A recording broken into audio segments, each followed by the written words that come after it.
Hi viewers, இன்றைக்கி நாம் 7th standard social science history முக்கியமான டாபிக் பார்க்கலாம். டிஎன்பிசிக்கு முக்கியமான டாபிக் தான் இது. விஜயநகர் பாமினி அரசுகள் அலகு 1. இந்த லெசனில் இருக்க முக்கியமான குறிப்புகள் மட்டும் நம்ம தேர்வுக்கு தேவையான குறிப்புகள் மட்டும் பார்க்கலாம். அதுக்கு முன்னாடி சப்ஸ்கிரைப் பண்ணிக்கோங்க, பக்கத்தில் இருக்கிற பெல் ஐக்கானை கிளிக் பண்ணிக்கோங்க. வாங்க பார்க்கலாம். 14ஆம் நூற்றாண்டில் இந்தியாவில் நிலவிய அரசியல் சூழல் தென்பகுதிகளில் பல புதிய அரசுகள் உதயமாவதற்கான சிறந்த வாய்ப்புகளை அளிச்சிச்சு. முகமது பின் துக்ளக்கின் அடக்குமுறை நடவடிக்கைகள் புதிய சுதந்திர அரசுகள் தோன்றுவதற்கு இட்டு சென்றன. இந்தியாவின் தெற்கே விஜயநகரமும் குல்பர்கா அல்லது பாமினி ஆகியவை மாபெரும் அரசுகளாக எழுச்சி பெற்றன. பாமினி அரசு மகாராஷ்டிரா மாநிலம் முழுவதிலும் மற்றும் கர்நாடகத்தின் சில பகுதியிலும் பரவி இருந்துச்சுன்னு சொல்கிறாங்க. 18 முடியரசர்களால் ஆளப்பட்ட இவ்வரசு பாமினி அரசு முழுவதிலும் கர்நாடகத்து சில பகுதியிலும் பரவி இருந்துச்சு. அது 18 முடியரசர்களால் ஆளப்பட்ட அரசாக இருந்திருக்கு. ஏறத்தாழ 180 ஆண்டுகள் இந்த அரசு நீடித்ததுன்னு சொல்கிறாங்க. இவ்வரசு 16ஆம் நூற்றாண்டின் தொடக்கத்தில் சரிந்து பீஜப்பூர், அகமது நகர், கோல்கொண்டா, பீடார் என 5 சுல்தானியங்களாக பிரிஞ்சிருக்கு இந்த அரசு. அதுக்கப்புறமா 16ஆம் நூற்றாண்டின் தொடக்கத்திலேயே சரிஞ்சிருச்சு. பிஜப்பூர், அகமது நகர், கோல்கொண்டா, பீடார் என 5 சுல்தான்களாக இது பிரிஞ்சிருக்கு. இந்த லெசனு ஒரு கதை மாதிரி கேட்டு அண்டர்ஸ்டாண்ட் பண்ணிக்கோங்க, நல்லா உங்களுக்கு புரியும். விஜயநகர் அரசு வலுவான அரசாக 200 ஆண்டுகள் கோலாட்சியது. விஜயநகரின் செல்வமும் வளமும் அவ்வரசுக்கு எதிரான தக்கான முஸ்லீம் அரசுகளை ஒருங்கிணைச்சின்னு சொல்கிறாங்க. 1565 நடைபெற்ற தலைக்கோட்டை போரில்தான் விஜயநகர அரசை நசுக்குவதில் இவ்வரசுகள் வெற்றி பெற்றிருக்கு. இந்த பாமினி அரசுகள் எல்லாமே 1565 நடைபெற்ற தலைக்கோட்டை போரில் தான் விஜயநகர் அந்த போரில் தான் தோற்கடிக்கப்பட்டிருக்கு. அப்புறம் விஜயநகர பேரரசு நிறுவப்படுதல், இது ரொம்ப இம்பார்ட்டண்டான டாப்பிக்கு. விஜயநகர பேரரசு நிறுவப்படல், இந்த லெசன் ஃபுல்லுமே இம்பார்ட்டன்ட் தான், நல்லா பார்த்துக்கோங்க. வெற்றியின் நகரம், விஜயநகர் அப்படின்னாவே அதுக்கு பொருள் என்னென்னா வெற்றியின் நகரம் என்றறியப்படும் விஜயநகரம் தான். வெற்றியின் நகரம் தான் அதனுடைய பொருள். ஹரிஹரர், புக்கர் ஆகிய 2 சகோதரர்களால் தான் கர்நாடகத்தின் தென்பகுதியில் நிறுவப்பட்டது. விஜயநகர பேரரசு நிறுவியவர்கள் யார் அப்படின்னா ஹரிஹரர், புக்கர் அப்படிங்கிற 2 சகோதரர்களால் தான் கர்நாடகத்தின் தென்பகுதியிலே நிறுவப்பட்ட அரசு தான் விஜயநகர பேரரசு. துக்ளக் அரசர்களிடம் பணி செய்து வந்த இவர்களை சிருங்கேரி சைவ மடத்தின் தலைவரான வித்யாரண்யர் என்பார் அப்பணியை கைவிட்டு முஸ்லீம்கள் ஆதிக்கத்திலிருந்து மீட்குமாறு அறிவுறுத்தியதாக ஒரு வாய்மொழி வரலாறு மரபு கூறுகிறதுன்னு சொல்கிறாங்க. இப்புதிய அரசு இவர்களது ஆன்மீக குருவான வித்யாரண்யருக்கு மதிப்பளிக்கும் விதத்தில் தான் வித்யாநகர் என்று குறிப்பிட்ட ஒரு காலம் வரை அழைக்கப்பட்டது. விஜயநகர் வித்யாநகர்னு சொல்லி ஒரு குறிப்பிட்ட காலம் வரைக்கும் அதை அழைச்சிருக்காங்க. அந்த மாதிரி வித்யாநகர்னு சொல்லி அழைச்சிருக்காங்க. பின்னர் இவ்வரசு விஜயநகர் என அழைக்கப்பட்டது. வித்யாநகர்னு தான் ஆரம்பத்தில் சொல்லியிருக்காங்க, அதை மறந்துடாதீங்க. விஜயநகரை வித்யாநகர் என அழைக்கப்பட்டிருக்கு. அதன் பிறகு தான் விஜயநகர் என அழைக்கப்பட்டது. இவ்வரசானது 4 வம்சங்களால் ஆளப்பட்டுச்சு.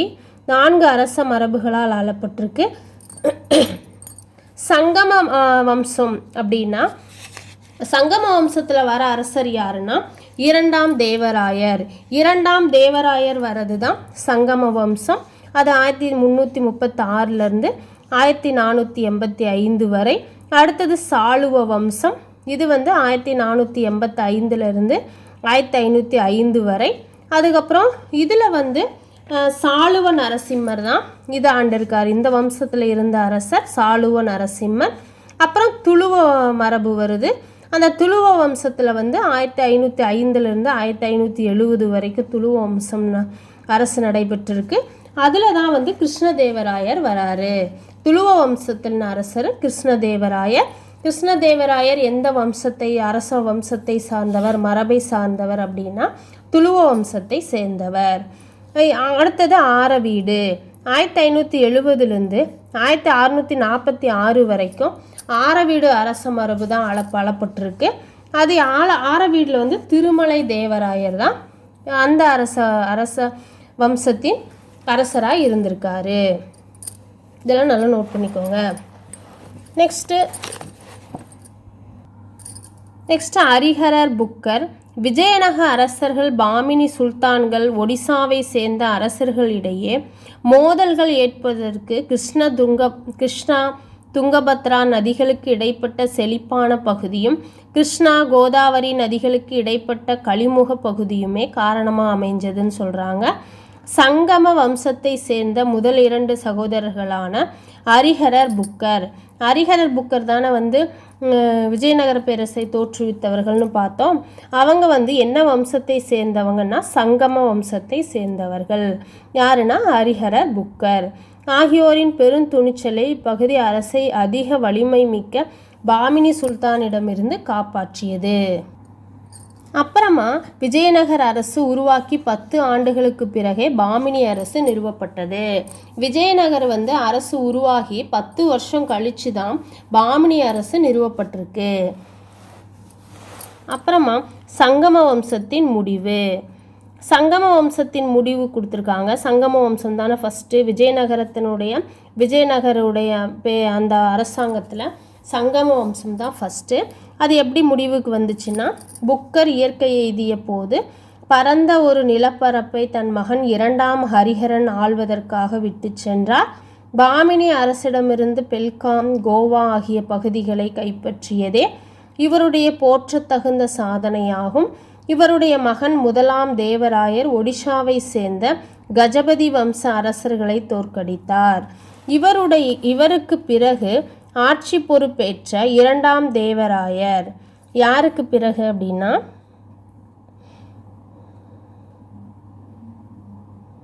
முதலாம் தேவராயருக்கு அப்புறம்தான் 2ஆம் தேவராயர் வந்திருக்காரு. அவர் சங்கம வம்சத்தின் தலை சிறந்த அரசராவார். மேலே பார்த்தோம்ல, சங்கம வம்சத்தின் தலை சிறந்த அரசர் யாருன்னா 2ஆம் தேவராயர். அப்புறமா அவர் வந்து தம்மிடம் பணி செய்வதற்காக தம்முடைய படைகளுக்கு நவீன போர் முறைகளில் பயிற்சி அளிப்பதற்காகவும் இஸ்லாமிய வீரர்களை தமது படையில் பணியமர்த்தும் முறையையும் இவர் தொடங்கி வைத்தார். இஸ்லாமிய வீரர்களை வந்து தமது படையில் பணியமர்த்தும் ஒரு முறை இருந்திருக்கு. அது தொடங்கி வைத்தவர் யாருன்னா 2ஆம் தேவராயர் தான். இவர் சங்கம வம்சத்தின் தலை சிறந்த அரசராவார். நெக்ஸ்ட் சாளுவ வம்சம் தோன்றுகிறது. 2ஆம் தேவராயருக்கு பின்னர் வந்தவர் தான் பேரரசர் ஆபத்தான சூழலுக்கு உள்ளான விஜயநகர பேரரசின் திறமை மிக்க படைத்தளபதியாக தான் இருந்திருக்காரு சாளுவ நரசிம்மர். இவர் தான் வந்து 2ஆம் தேவராயருக்கு பின்னர் வரவர் சாளுவ நரசிம்மர். இச்சூழலை பயன்படுத்தி கொண்டார் அவர்.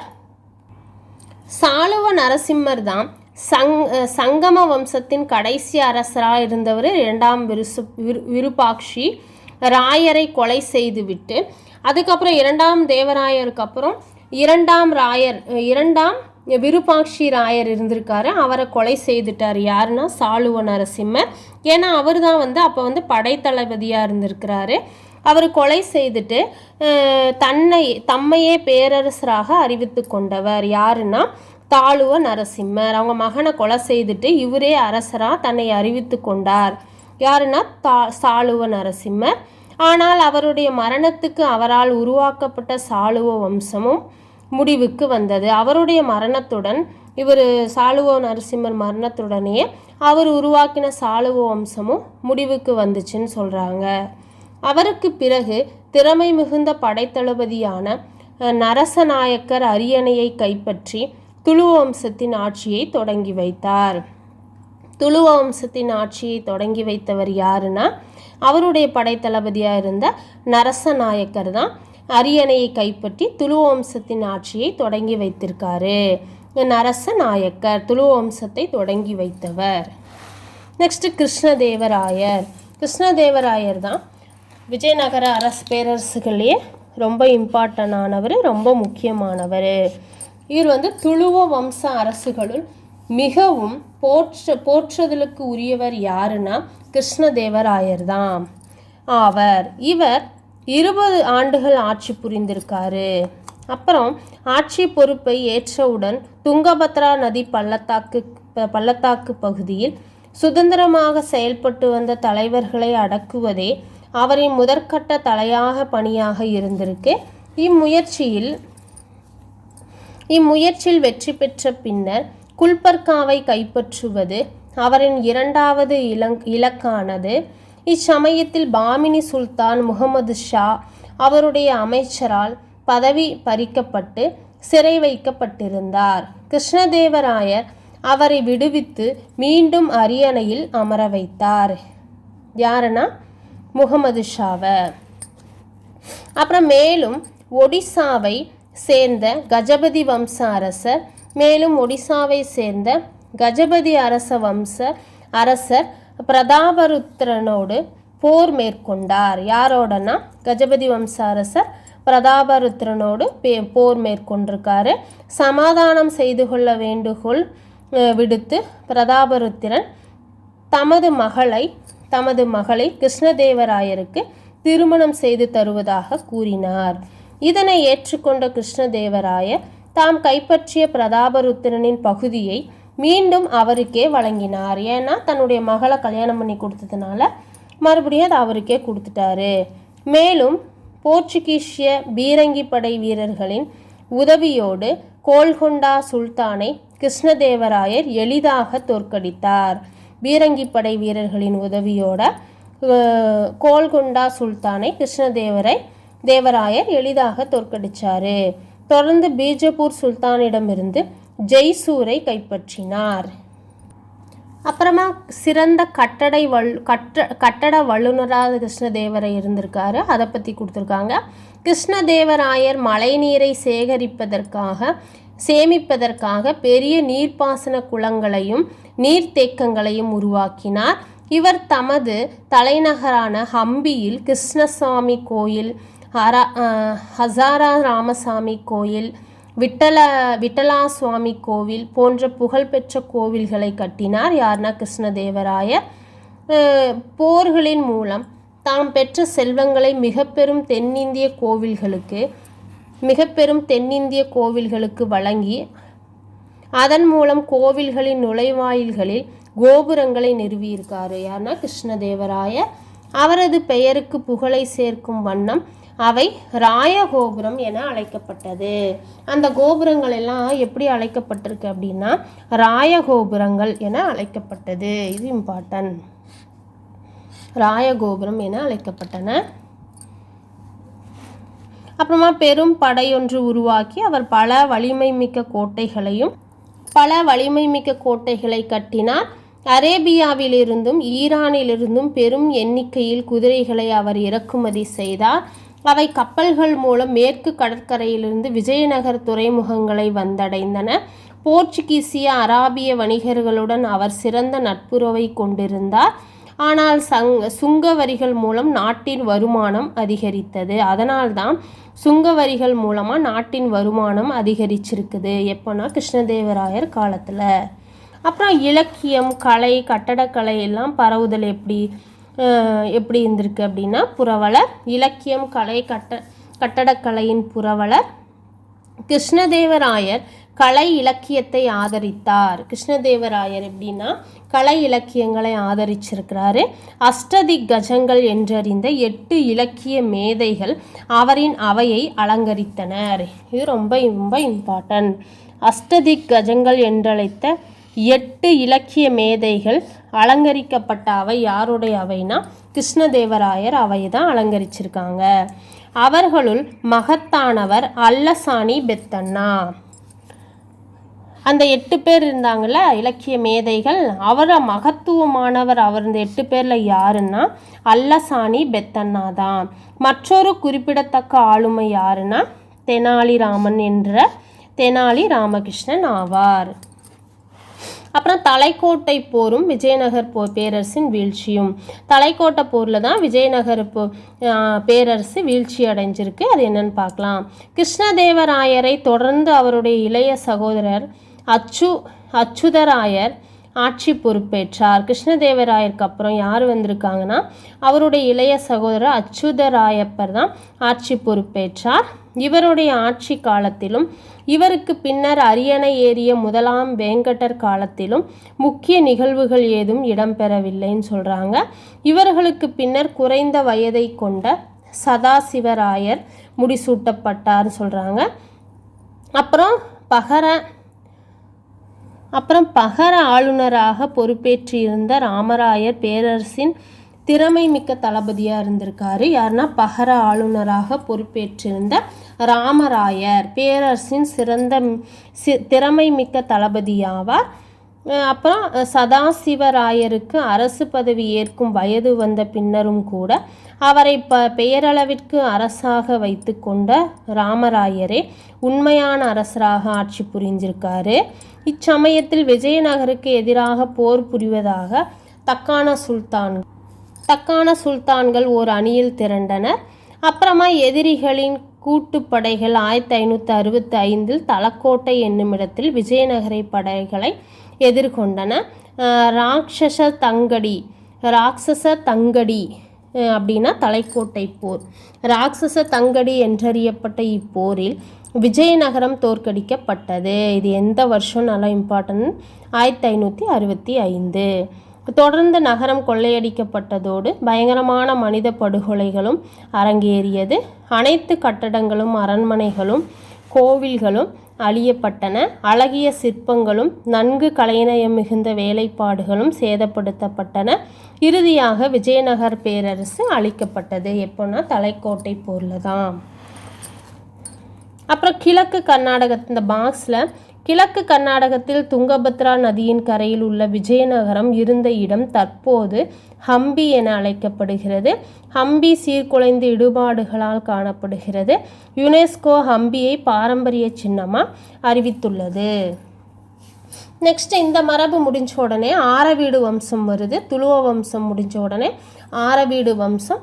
இது ராமராயர் போர்க்களத்தில் கொல்லப்பட்டார். அவருடைய சகோதரர் திருமலை தேவராயர், அவரது சதாசிவருடைய திருமலை தேவராயர் தான் ஆரவீடு வம்சத்தில் வராரு. அரசர் சதாசிவராயருடன் தப்பித்தார். திருமலை தேவராயர் விலைமதிக்க முடியாத செல்வங்களோடு சந்திரிகிரியை சென்றடைந்தார். அங்கு அவர் ஆரவீடு வம்சத்தின் ஆட்சியை தொடங்கினார். எங்கே அப்படின்னா சந்திரிகிரியில் போய் தான் திருமலை தேவராயர் ஆரவீடு வம்சத்தின் ஆட்சியை தொடங்கியிருக்காரு. ஆரவீடு வம்சத்தார் பெனுகொண்டாவில் புதிய தலைநகரை உருவாக்கி பேரரசை சில காலம் நல்ல நிலையில் வைத்திருந்தனர். பேரரசில் ஏற்பட்ட உட்பூசல்களால் பீஜப்பூர் கோல்கொண்டா சுல்தான்களின் சூழ்ச்சிகளாலும் விஜயநகர அரசு 1646 இறுதியாக வீழ்ச்சியடைந்தது. தலைக்கோட்டை போரில் வீழ்ச்சி அடைந்தது இல்லாமல் இப்போவும் 1646லையும் இறுதியாக வீழ்ச்சியுற்றிருக்கு. தலைக்கோட்டை போர் 1565, அதுக்கப்புறம் 1646லையும் இறுதியாக வீழ்ச்சியுற்றது. அப்புறம் விஜயநகர நிர்வாகம் எப்படி இருந்தது அப்படின்னு பார்க்கலாம். அதை கொடுத்துருக்காங்க. அரச பதவி பரம்பரையானதாக இருந்துச்சு. அப்போது அவர் ஒருவர் இயற்கை எய்திய பின்னர் அவருடைய மூத்த மகன் அரச பதவி ஏற்பது என்னும் கோட்பாட்டின் அடிப்படையில் தான் அமைந்திருந்தது விஜயநகர நிர்வாகம். சில சமயங்களெல்லாம் ஆட்சி செய்து வந்த அரசர்கள் தங்களுடைய வாரிசுகளின் பதவிக்கேற்ப அமைதியாக நடைபெற வேண்டும் என்பதற்காக பட்டத்து இளவரசர்களை நியமித்தனர். சில சமயங்களில் அரச பதவி முறைகேடான முறையில் அபகரிக்கப்பட்ட நிகழ்ச்சிகளும் நடைபெற்றன. அரச உரிமையை சாளுவ நரசிம்மர் முறைகேடாக கைப்பற்றியதால் சங்கம வம்சம் முடிவுற்று சாளுவ வம்ச ஆட்சி தொடங்கியது. அரச பதவி ஏற்றவர் வயதில் சிறியவராக இருந்தால் நிர்வாக பணிகளை கவனிப்பதற்காக பகர ஆளுநரை நியமனம் செய்யும் முறையும் நடைமுறையில் இருந்தது. எப்போனா விஜயநகர நிர்வாகத்தில் இந்த இதெல்லாம் நடைமுறையில் இருந்திருக்கு. நெக்ஸ்ட் அரசமைப்பு. பேரரசு பல்வேறு மண்டலங்களை அப்படின்னா மாநிலம், நாடுகள்னா மாவட்டங்கள், ஸ்தலங்கள் அப்படின்னா வட்டங்கள், கிராமங்கள் என பிரிக்கப்பட்டது. ஒவ்வொரு மண்டலமும் மண்டலேஸ்வரா என்ற ஆளுநரின் கீழ் இருந்தது. ஒவ்வொரு மண்டலமும் மண்டலேஸ்வரா அப்படிங்கிற ஆளுநரின் கீழ் இருந்திருக்குது. மண்டலங்கன்னா மாநிலங்கள் தான். கிராமமே நிர்வாகத்தின் மிகச்சிறிய அழகாக இருந்திருக்கு. கிராமத்தான் மிகச்சிறந்த அழகாக அரசமைப்பு இருந்திருக்கு விஜயநகர நிர்வாகத்தில். ஒவ்வொரு கிராமத்திலும் கிராம சபை என்ற அமைப்பு இருந்தது. ஒவ்வொரு கிராமத்திலும் கிராம சபை என்ற அமைப்பு இருந்தது. கிராமம் தொடர்பான விடயங்களை அப்படின்னா விஷயங்களை கவுடா என்றழைக்கப்பட்ட கிராம தலைவர் தான் நிர்வகித்தார். கிராம தலைவர் அப்போ யாருன்னா கவுடா. இது நல்லா நோட் பண்ணிக்காங்க. கவுடா அப்படிங்கிற கிராம தலைவர் தான் கிராம தொடர்பான விஷயங்களை நிர்வகிச்சிருக்காரு. அப்புறம் பேரரசில் இராணுவம், காலாட்படை, குதிரைப்படை, யானைப்படை ஆகிய பிரிவுகளை கொண்டிருந்தது. இராணுவம் நவீனமயமாக்கப்பட்டதால் விஜயநகர படைகள் வெடிமருந்து ஆயுதங்களை பயன்படுத்தின. வெடிமருந்து ஆயுதங்களும் குதிரைப்படையும் ஒருங்கிணைக்கப்பட்டதால் இப்படை இந்தியாவில் அதிக அச்சுறுத்தக்கூடிய படையாக இருந்துச்சு. அப்புறம் பொருளாதார நிலை. அக்கால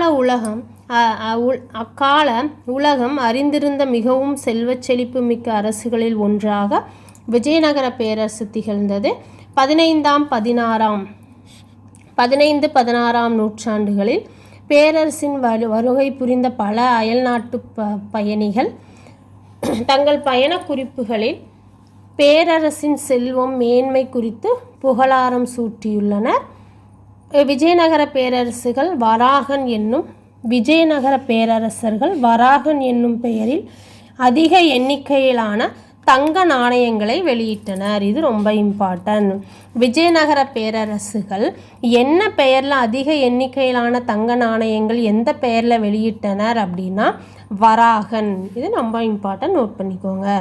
அப்புறம் விஜயநகர் காலத்தில் வேளாண்மை எப்படி இருந்தது அப்படின்னா சிறந்த நீர்ப்பாசன முறைகளை கடைபிடிப்பதன் மூலம் நாட்டின் வெவ்வேறு பகுதிகளில் வேளாண்மையை ஊக்குவிப்பதே விஜயநகர அரசர்களின் கொள்கையாக இருந்திருக்கு. அரசுக்கு அடுத்தபடியாக வேளாண்மையை முன்னேற்றம் அடைய செய்யும் பொருட்டு நிலஸ்வாந்தாரர்கள் கோவில்களிலும் நீர்ப்பாசனத்திலும் முதலீடு செய்தனர். போர்ச்சுகீசிய கட்டுமான கலைகளின் உதவியுடன் மிக பெரும் ஏரி கட்டப்பட்டதாக பாரசீக பயணியான அப்துர் ரஷாக் குறிப்பிடுகிறார். அப்துர் ரஷாக் போர்ச்சுகீசிய கட்டுமான கலைகளின் உதவியுடன் மிகப்பெரிய ஏரி கட்டப்பட்டிருக்குன்னு சொல்லி பாரசீக பயணியான அப்துர் ரஷாக் குறிப்பிட்டுள்ளார். விஜயநகர காலத்தில் இப்படி ஒரு ஏரி கட்டப்பட்டிருக்குன்னு சொன்னவர் யார் அப்படின்னா பாரசீக பயணி அப்துர் ரஷாக். ஏரியிலிருந்து நகரின் பல பகுதிகளுக்கு ஏரி நீரை கொண்டு செல்வதற்கு ஏதுவாக கால்வாய்கள் கட்டப்பட்டன. நகரத்தில் பல்வகைப்பட்ட வேளாண் பண்டங்கள் பெருமளவில் இருப்பு வைக்கப்பட்டிருந்தன. அப்புறம் குடிசை தொழில்கள். விஜயநகர காலத்தில் குடிசை தொழில்கள் விஜயநகரின் வேளாண் உற்பத்திக்கு அதனுடைய பல வகையான குடிசை தொழில்கள் உதவி புரிஞ்சிச்சு. அவற்றுள் மிகவும் முக்கியமானவை நெசவு தொழில், சுரங்கத் தொழில், உலோகத் தொழில் ஆகியவனாகும். கில்டுகள் என்றழைக்கப்படும் தொழிற்சாலை அமைப்புகள் கைவினை குடிசை தொழில்களை முறைப்படுத்தின. கில்டுகள் என்றழைக்கப்படும் தொழிற்சார் அமைப்புகள் தான் கைவினை குடிசை தொழில்களை முறைப்படுத்தியிருக்கு. எதுனா கில்டுகள். கைவினை கலைஞர்களும் வர்த்தகர்களும் தனித்தனிய கில்டுகள் இருந்ததாக அப்துல் ரஷாக் தான் குறிப்பிட்டிருக்காரு. அப்புறம் வணிகம். உள்நாட்டு கடற்கரையோட கடல் கடந்த வாணிகம் செழித்தோங்கி இருந்தது. இவ்வணிகம் சீனாவிலிருந்து வந்த பட்டு, மலபார் பகுதியை சேர்ந்த வாசனை பொருட்கள், பர்மாவிலிருந்து பெறப்பட்ட விலையுயர்ந்த ஆபரண கற்கள் ஆகியவற்றை மையமாக கொண்டு இயங்கியது. பாரசீகம், தென்னாப்பிரிக்கா, போர்த்துக்கல், அரேபியா, சீனா, தென்காசிய நாடுகள், இலங்கை ஆகிய நாடுகளுடன் விஜயநகரம் வாணிகம் மேற்கொண்டது. இது நல்லா நோட் பண்ணிக்கோங்க. அப்புறம் இலக்கிய பங்களிப்பு என்ன அப்படின்னா, விஜயநகர அரசர்களின் ஆதரவினால் சமஸ்கிருதம், தெலுங்கு, கன்னடம், தமிழ் ஆகிய மொழிகள், சமயம் மற்றும் சமயம் சாரா நூல்கள் எழுதப்பட்டிருக்கு. கிருஷ்ணதேவராய அமுக்தமால்யதா என்னும் காவியத்தை தெலுங்கு மொழியில் இயற்றினார். சமஸ்கிருத மொழியில் ஜாம்பவாதி கல்யாணம் என்னும் நூலை, நாடக நூல் இது. ஜாம்பவதி கல்யாணம் அப்படிங்கிறது நாடக நூல். இந்த நூலையும் கிருஷ்ணதேவராயர் எழுதியிருக்காரு. அமுக்தமால்யதா அப்படிங்கிற காவியத்தையும் தெலுங்கு மொழியில் இயற்றியிருக்காரு. சமஸ்கிருத மொழியில் தான் ஜாம்பவதி கல்யாணம் என்னும் நாடக நூலை எழுதினார். யாருன்னா கிருஷ்ணதேவராயர். பாண்டுரங்க மகாத்தியம் என்னும் நூலை தெனாலி ராமகிருஷ்ணர் எழுதினார். தெனாலிராமன் எழுதின நூல் ஒன்று இருக்குது, அது பாண்டுரங்க மகாத்தியம். ஸ்ரீநாதர், பெத்தண்ணா, ஜக்கம்மா, துக்கண்ணா போன்ற புலவர்கள்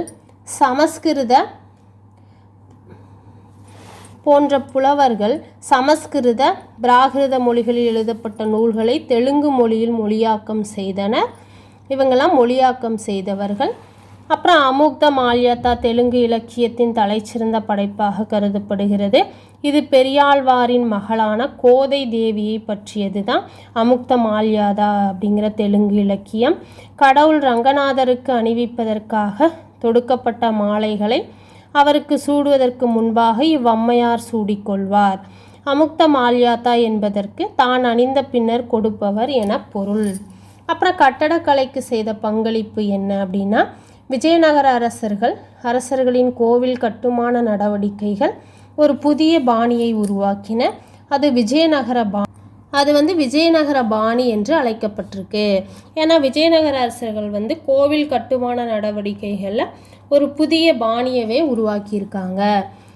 பெரும் எண்ணிக்கையிலான வடிவத்தில் பெரிய தூண்கள், அவற்றில் இடம்பெற்றுள்ள சிற்ப செதுக்கல் வேலைப்பாடுகளும் விஜயநகர பாணியில் தனித்துவ அடையாளங்களாக திகழ்ந்தன. இத்தூண்களில் செதுக்கப்பட்டுள்ள விலங்குகளில் குதிரைகள் அதிகம் இடம்பெற்றுள்ளது. இந்த தூண்களில் செதுக்கப்பட்ட உருவங்களில் குதிரைகள் தான் அதிகமாக இடம்பெற்றிருக்குன்னு சொல்கிறாங்க. மேலும் சிறப்பு நிகழ்வுகளின் போது கடவுள்களை காட்சிப்படுத்துவதற்காக உயர்ந்த மேடைகளுடன் கூடிய மண்டபங்கள் அல்லது திறந்தவெளி அரசுகள் கட்டப்பட்டன. இக்கோவில்களில் விரிவான அளவில் அழகிய செதுக்கல் வேலைப்பாடுகள் நிறைந்த தூண்களை கொண்ட கல்யாண மண்டபங்களும் காணப்படுகின்றது. இதெல்லாம் விஜயநகர அரசர்களின் கட்டடக்கலையில் செய்த பங்களிப்புகள். வீவர்ஸ், இந்த லெசன் இந்த விஜயநகர பேரரசை பற்றி இந்த லெசனில் முக்கியமாக பார்த்துட்டோம். அடுத்தது பாமினி அரசு, இது நெக்ஸ்ட் வீடியோவில் பார்க்கலாம். இந்த வீடியோ உங்களுக்கு பிடிச்சிருந்தா மறக்காமல் சப்ஸ்கிரைப் பண்ணுங்கள். உங்கள் விருப்பங்களை கமெண்ட் பாக்ஸில் தெரிவிங்க. நன்றி, வணக்கம்.